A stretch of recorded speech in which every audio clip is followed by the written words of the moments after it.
And and it's not a question of getting older. I don't have any problem at all with that process. It's a natural human process. So I embrace it totally. But the key is how you do it. How you do it.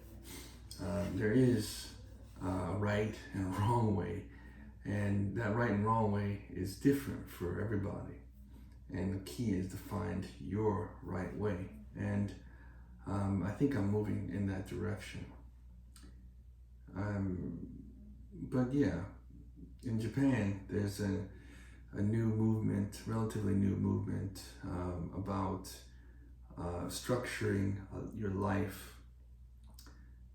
to last 100 years. They call it Hyakunen no Jinsei.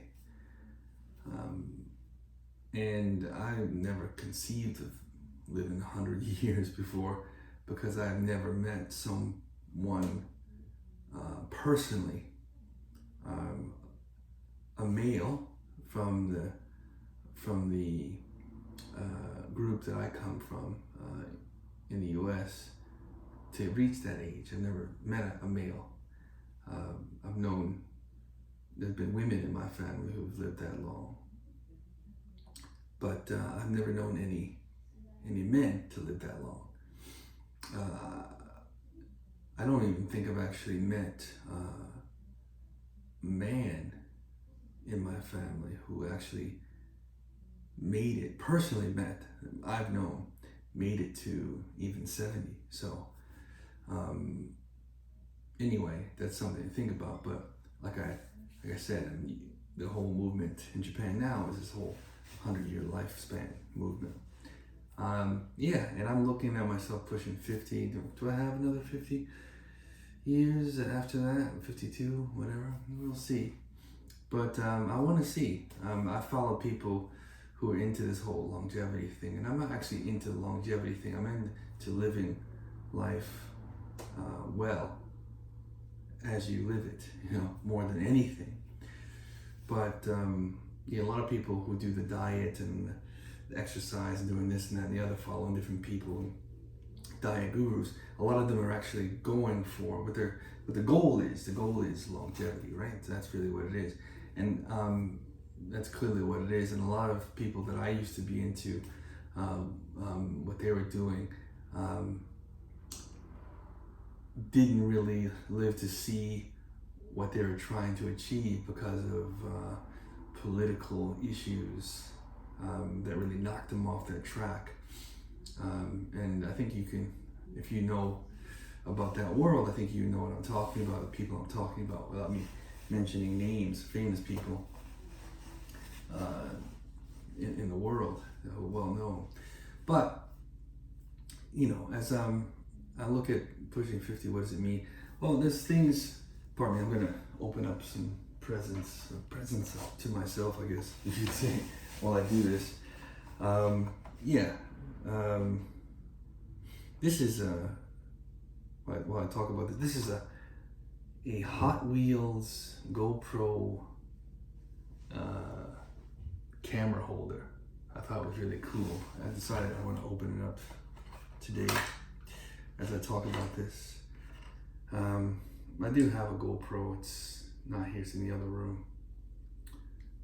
It's you just put it on top of here, and then I guess you can flip that up to hold it in place if you want. Put it in there, and it just rolls, right? Like a car. Pretty cool. And it's cheap too. I'll put this down here. Yeah, so thinking about goals, I think the most important thing is to have goals. And new challenges, and one of the things I want to do is to start taking up something new, and I've always been interested in Kung Fu. I took martial arts when I was a kid. I took Taekwondo when I was a kid. for some years, and I've always wanted to continue doing it, but just never did.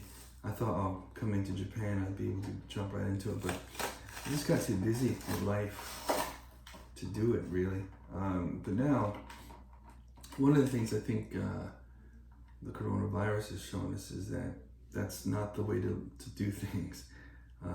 Don't ever say you're too busy with life, because life is just life. That's all it is. There's no busyness about it.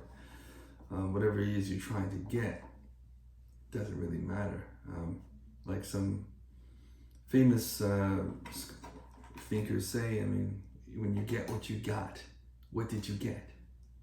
What did you really get? What will you have at the end? So, yeah, I'm opening now this Star Wars. This is actually mine, actually. I bought this months and months and months ago. I just never opened it. This is a Star Wars TIE Fighter. You know, I saw the original Star Wars in the theaters in the late 70s. I think it must have been 1978 or 1977. I can't remember. I saw it when it first came out. I went to the theater with my family. I think some aunts and uncles or something. Saw it in the theater. It was the most awesome thing I've ever seen. The original Star Wars. And I've always been a fan. I have a lot of their figures here at home, toys and stuff. I've always collected them. I think I have a land speeder at my grandmother's house. Even to this day, if it's still there in Baltimore. But I love these things, yeah. This one comes with a stand. So I was talking about goals. I think you have to have goals in life, and for personal growth, not to necessarily get anything, but just for personal growth, to make your life experience more rewarding. And like I said, I've always been interested in Kung Fu, and the thing is, like, places I've lived, there've never really been any decent and kind of accessible schools. And even when the closest I came to that was like when I used to go to Hong Kong every year for 10 days. I was doing that for 10 years. When I used to do that, I could have taken some time, but I was so busy when I was there studying, always at university, just trying to stay on top of my studies. I couldn't really possibly have worked it in to any meaningful level. So I just never did when I used to be in Hong Kong. Maybe in the future I'll have a chance, I don't know. But another thing is, and same thing when I lived in the States, going back, that's why I took Taekwondo. Oh, there it is. Comes with a stand. Put it on the stand. Like that. TIE Fighter. It's awesome. Put this in my room. You know how I used to fly like that. But so I was thinking about getting into that, and actually, there are no teachers here in Oklahoma either that I know of. I think there are. I had seen that there was a school someplace, but I don't.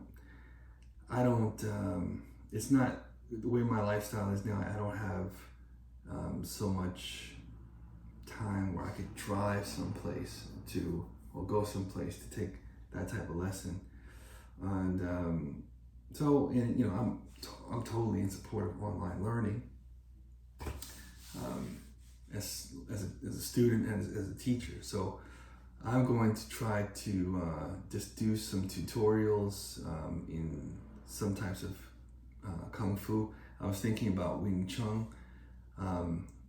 because I've always been a fan of Ip Man and his relationship to Bruce Lee, and I want to get one of those. I want to save up for one of those wooden dummies and put it into my exercise space upstairs and just work out on that. Got to do something, you know. I do a little bit of exercise around here, and I've got a trampoline and a small one. I need to use more, but yeah, this is one of my goals. I'm gonna try to get into that, and I want to make some videos about it too as I go through the process of learning it. But yeah, I want to make more music. I want to explore that more. I want to work on those skills, and I might even I want to go back and keep, as usual, keep working on my Japanese language ability. I want to go back and brush up my Spanish a bit more, and I might, you know, learning a new language. You know, it'd be great to learn some Chinese. I mean, I've been saying that for 20 years, but you know, so maybe now's a chance. But it's a chance to do something. You got to do something. You know, you can't just not do. You can't do nothing. You have to do something, and that's what this is. I mean, I'm thinking about what to do. You have to do something to kickstart yourself. You know, and that's what I want to do for 2021. Kickstart 2021, and with succinct, concise thought and movement, yet not doing too much. That's the thing. I mean, the coronavirus has shown us that doing too much is dangerous. There's a cost, there's a price to pay. Slow it down. Slow your roll. But live life to the fullest. All right, I'm gonna take my toys and go back in the other room. And thanks for watching.